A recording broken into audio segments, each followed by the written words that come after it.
Hello everyone. देखिए, आज हम आपको विलियमसन का उपयोगिता अधिकतमीकरण मॉडल बताने वाले हैं। तो इस मॉडल में ये बताते हैं कि जो हमारा उद्देश्य है वो ये समझना है कि कोई भी व्यक्ति या कोई भी ऑर्गेनाइजेशन जो भी उसके पास रिसोर्सेज हैं उनका बेस्ट यूज़ कैसे कर सकते हैं।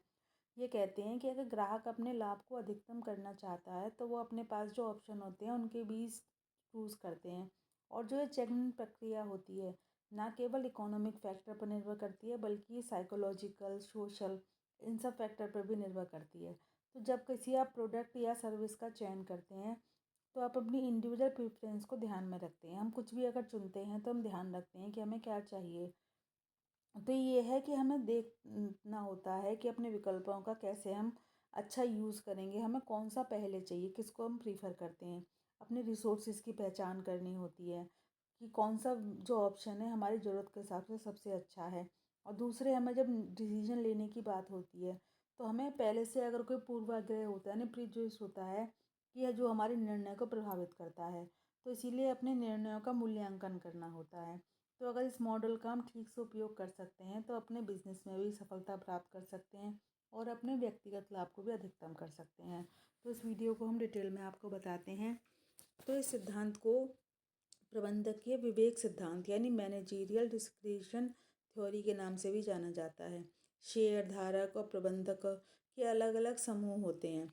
शेयर धारक जो होते हैं वो अधिकतम रिटर्न लेना चाहते हैं और प्रबंधक जो होते हैं प्रबंधकीय उपयोगिता अधिकतम करना चाहते हैं, यानी कि स्टाफ की संख्या, उन पर किया गया खर्चा आदि में भी रुचि रखते हैं। स्टाफ के वेतन में वृद्धि, सुंदर लड़कियों को निजी सचिव यानी personal secretary, company car, phone, अन्य सुविधाएं, ऐसे खर्चों को विलियमसन ने प्रबंधन शिथिलता माना है। मतलब ये प्रबंधन में रुकावट लाते हैं। प्रबंधक एक विवेकाधीन कोष की स्थापना करके इच्छित कंपनी परियोजना में अग्रिम निवेश कर विशाल बनाना चाहता है।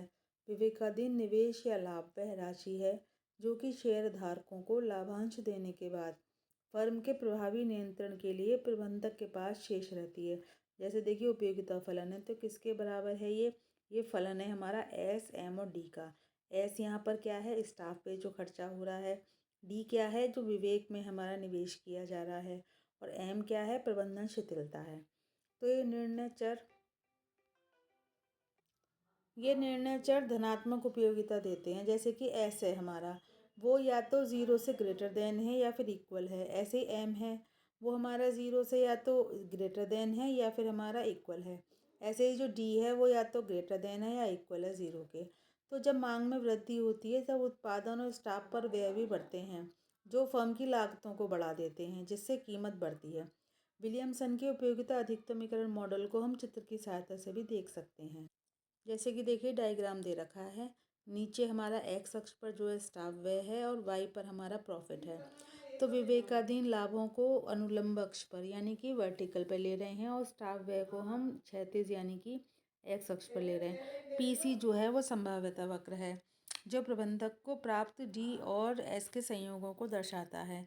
इसे लाभ स्टाफ वक्र भी कहते हैं। U1, U2 ये हमारे जो दिख रहे हैं ना, कर्व दिख रहे हैं, प्रबंधक की उपयोगिता वक्र हैं।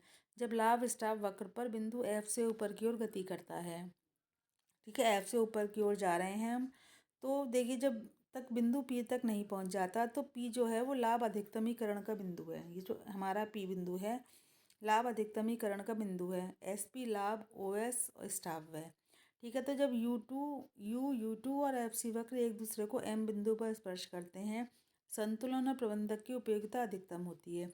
विवेकाधीन लाभ O D is equal to S1M होते हैं। तो अधिकतम कर जो लाभ है एसपी से कम होते हैं, परंतु स्टाफ पारिश्रमिक OS1 अधिकतम होता है। विलियमसन बताता है कि कर व्यावसायिक स्थितियों में M1 को शिफ्ट कर सकते हैं।